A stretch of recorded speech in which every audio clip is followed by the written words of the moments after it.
मालवणपासून किल्ले निवतीपर्यंतचे अंतर हे 25 किलोमीटर आहे। तत्पूर्वी पार करावी लागते ती कर्ली नदी। नदीवर असलेला चिपी पूल हा कोकणातील सर्वात सुंदर पुलांपैकी एक आहे, म्हणून मुद्दामून हा पूल मी आपल्याला इथे दाखवत आहे। जेव्हाही या भागात पर्यटनाला याल, हा ब्रिज नक्कीच तुमच्या लिस्टमध्ये असायला हवा।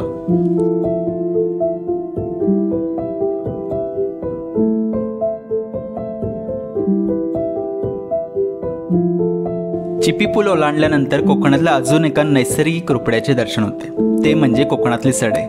अरुंद गुटगुटीत निर्मनुष्य रस्ता, आजूबाजूला खुरटे जंगल, पाहून वाटायला लागते की कुठे आफ्रिकेत तर नाही आलो। परुळे गावातून आतल्या रस्त्याला गाडी वळवल्यानंतर पुढे काही वेळात रस्ता 2 दिशेला दुभाजला जातो। एक रस्ता जातो भोगवे बीचला, तर एक रस्ता जातो किल्ले निवती आणि बीचला। बहुतेक पर्यटक भोगवे बीचला जात असतात, पण मी तुलनात्मक कधीही किल्ले निवती बीचला भेट देणे पसंत करेन। माझ्या मागे तिथे जो डोंगर दिसत आहे ना, तिथे किल्ले निवती आहे। आणि आता इथे 2 व्हीलर माझी पार्क केली। या बीचवरून मी चालत आलो। हा पुढे जो खडक दिसतोय ना, याला गोल्डन रॉक म्हटलं जातं, कारण सूर्याची किरणं ज्यावेळी त्याच्यावर पडतात त्यावेळी तो असा सोनेरी रंगाचा दिसतो, म्हणून गोल्डन रॉक। आणि आता असा हा खडक पार करून त्या बाजूलाही एक बीच आहे, तर आता आपण तिथे चाललोत। जर तुम्ही गुगल मॅपवर निवती बीच सर्च कराल, तर तुम्हाला या बीच शिवाय इथून दक्षिणेकडे 15 किलोमीटर अंतरावर असलेले अजून एक बीच दिसेल, आणि तो बीच खरा निवती बीच आहे। तर या बीचला किल्ले निवती बीच म्हणतात, त्यामुळे गफलत होऊ देऊ नका। आणि या दोन्ही बीच मधला बेस्ट बीच कोणता, याचं उत्तर ही अर्थात किल्ले निवती बीच आहे।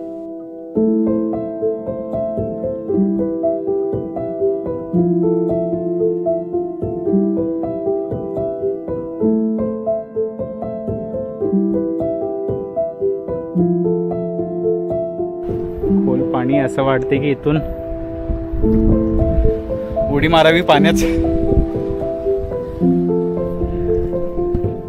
मालवण किंवा जवळच्या भागात जिथे बोट पॅकेज सफारीचे पॅकेज विकले जातात, तेव्हा त्यात गोल्डन रॉकचा पॉइंटही असतो। तो समुद्रातून पर्यटकांना दाखवला जातो, पण खरी मजा या गोल्डन रॉकवर चढून समोरचा समुद्र पाहण्यात आहे।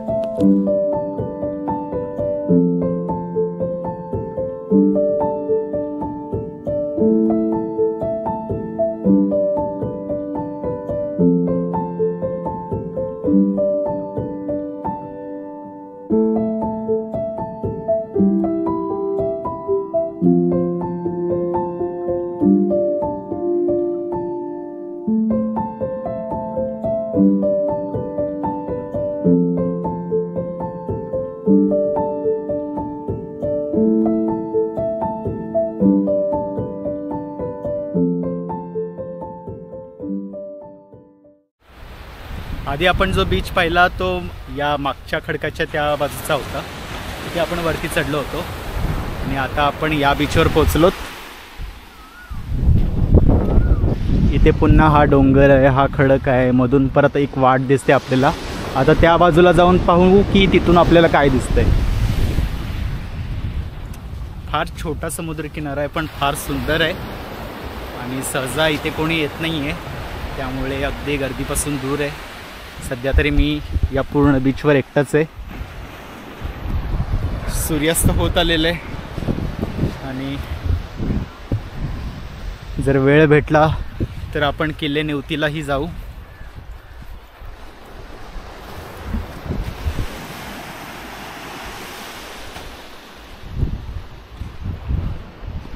हा समुद्र आहे इथे, आणि इथून हा असा ओढा वाहत येतो या बाजूला ना, या बीचच्या त्या बाजूलाही आपल्याला ओढा दिसतो।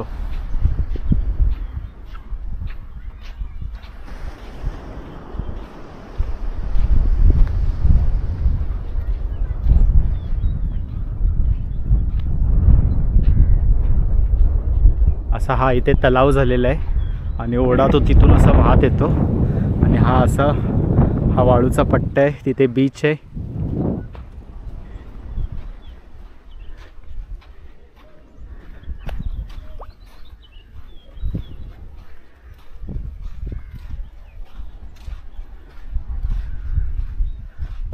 बालपणी पावसाळी पाण्यात कागदी पानांच्या होड्या बनवून सोडल्या आहेत, पण त्या प्रवाहात कधीच टिकायच्या नाहीत। म्हणून यावेळी मुद्दामून चप्पल रूपी बोट ओढ्यात सोडली, जी बरोबर समुद्रापर्यंत तरंगत पोहोचली. कोकण दौऱ्यात माझा बालिशपणा असा मला व्यस्त ठेवत होता.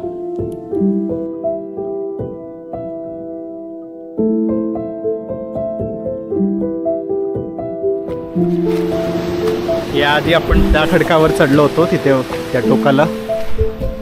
आता आपण या डोंगरावर जाऊ. म्हणजे काय, या इथून आपल्याला त्या बाजूचा परिसरही दिसेल. त्या खडकावर चढणं थोडंसं रिस्की होतं, पण इथे सहज चढता येते.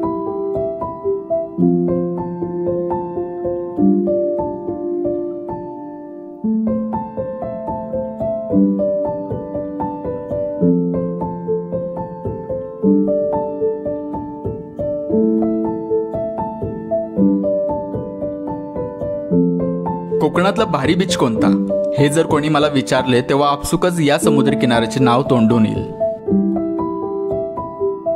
गोल्डन रॉकवर बसून सूर्यास्त पाहणे म्हणजे स्वर्गसुख, पण उजेड असताना मला किल्लाही पाहायचा असतो, म्हणून मी लगबगीने किल्ल्याकडे धाव घेतो.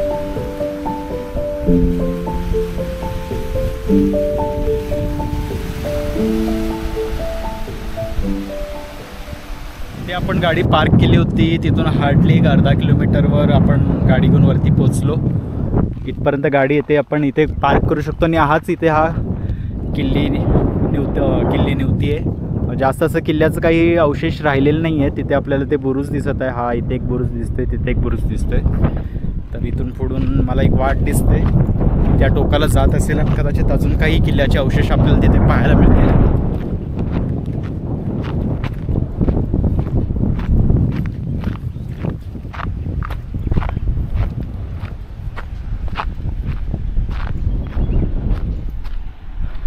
आणि हा जो खाली आपल्याला दिसत आहे हा भोगवे बीच आहे.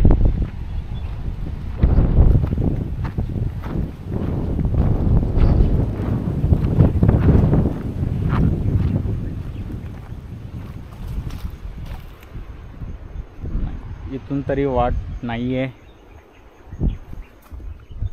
माहिती नाही, कदाचित इथपर्यंतच वाट आहे की अजून दुसरी वाट आहे. शोधण्याचा प्रयत्न तर आपण नक्कीच करू शकतो. इथे अजून एक वाट सापडली आहे, मला माहिती नाही तिथपर्यंत जाण्याची वाट असेल नसेल.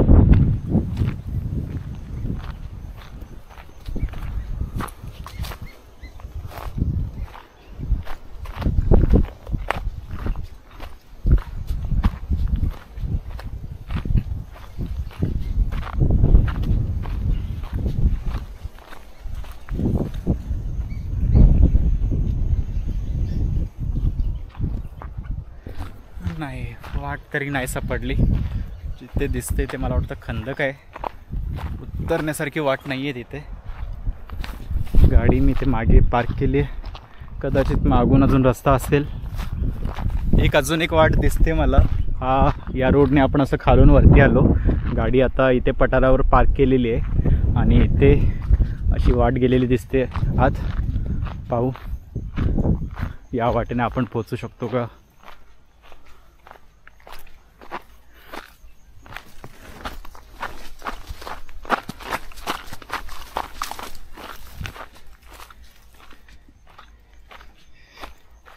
इथे खंदकच आहे,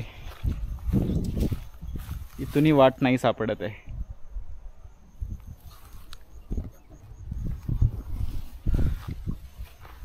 काही अजून अवशेष तिथे दिसत आहेत, पण एक असा दिशाफलक तरी असायला हवा होता इथे.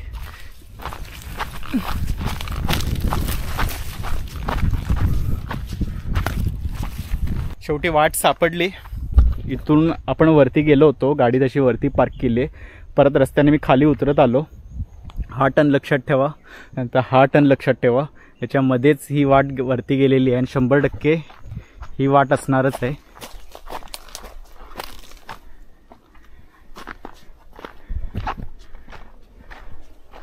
इथे दिशाफलक पण नाही आहे, त्यामुळे कन्फ्यूज होऊ शकतो जो येणारा इथे दुर्गप्रेमी असेल, पर्यटक असेल.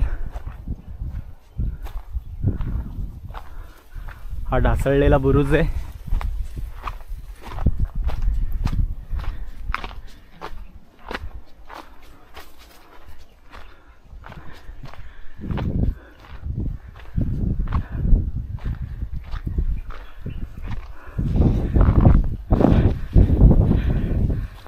फारच कमी अवशेष शिल्लक राहिलेले आहेत. इथे देवडी दिसते, कदाचित इथे दरवाजा राहायला असणार आहे. पुढे अजून काही अवशेष आहेत, तेही आपण पाहून घेऊ.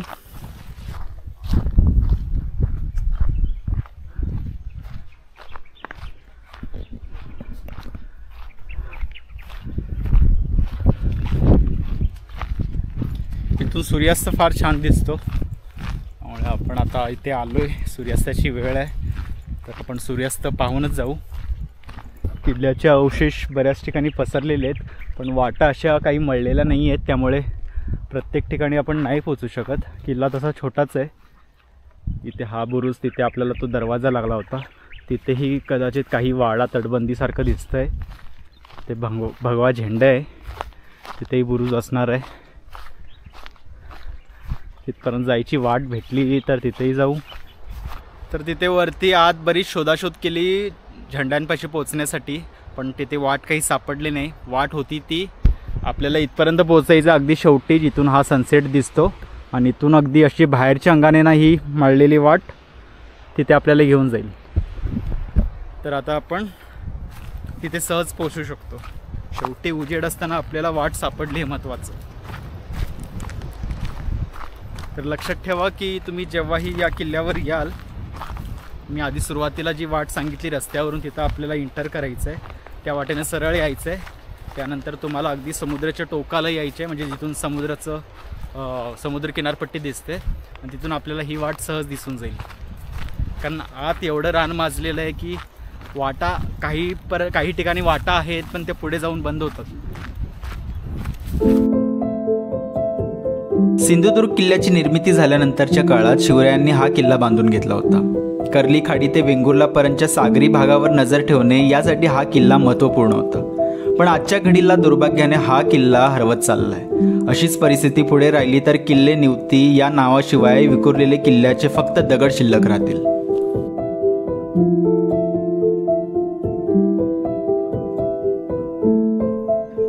किल्ल्याचे जे आता मुख्य अवशेष पाहिलेत आपण, तिथपर्यंत जी मूळ वाट आहे तिथपर्यंत पोहोचायची ती सापडली आपल्याला. कारण तिथून रिटर्न येताना आपण जी वाट पकडली ती सुरू होते.